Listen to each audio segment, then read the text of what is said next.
So I'm going to break down these 4 ships so you can get a criteria and understanding of why I think the way I do and why I go upon the process that I do, because there's a method to the madness, if you will. You understand me? When it's really not madness, when you understand the method.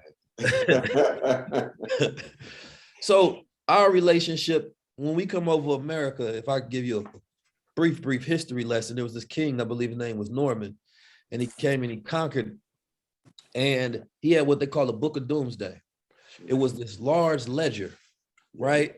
And in this ledger, he told his men to go out there and survey and do a judgment on all my land. Yeah. Everything that's on it, from the cows, the pigs, the police stations, the courthouses, everything that's on this land, I need a full accountability of, put it in a ledger.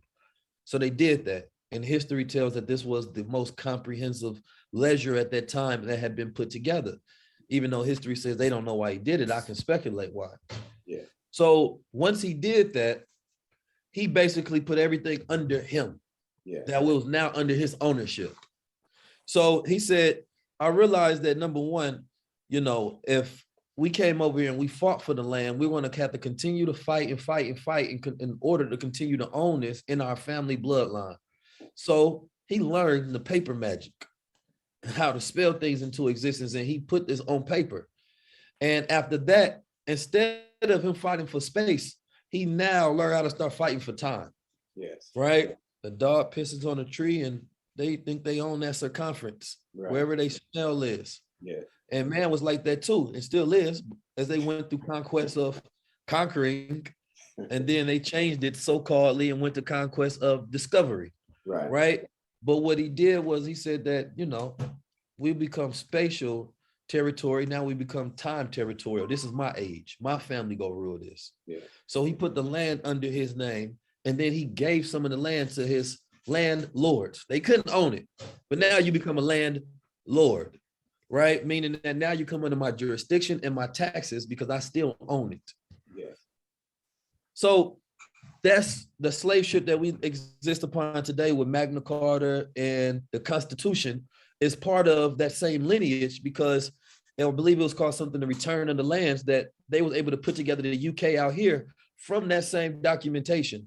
Because one thing that I learned about the white man is not that brilliant where he tries to consistently create something new. Yes. You understand me? There's one that comes to sets the blueprint and they evolve on top of that. Yes. Right? We are always trying to fight against each other. Like, I need to outdo the ancestor. Yeah. They say, I need to do what the ancestor did, but let me remedy it in this time. Strengthen it. Absolutely. And so today in America, we can't own any land.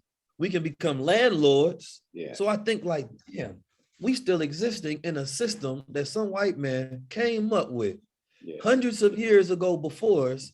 And this is the world that we live in. Yes. That's still ran by his mind.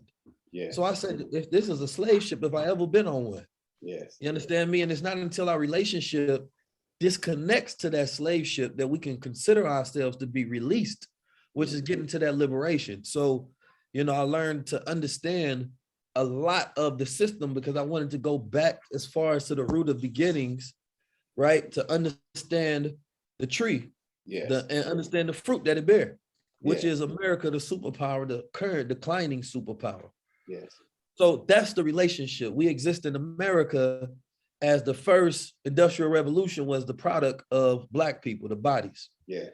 And so all of this is tying into the way I look at blockchain, because blockchain is one big ledger.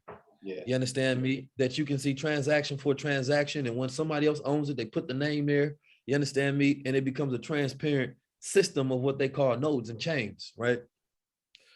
And so I start thinking like, wait a minute, that's saying, because that's really a spiritual technology, if you will, because they've contracted our spirits on this land, where we can't control our time, our language, our mind. So I thought about, I said, man, what if we can utilize this technology in a capacity to where we can create the same sort of systems, right, that got us here in the first place, but we can do it in a righteous manner to where we can free ourselves with it.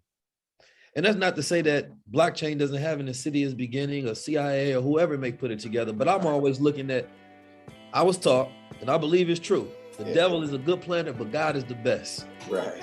You understand me? So sometimes he makes something that he think is going to be for our bad, but it end up being for our good if we can learn to use it in the most valuable capacity.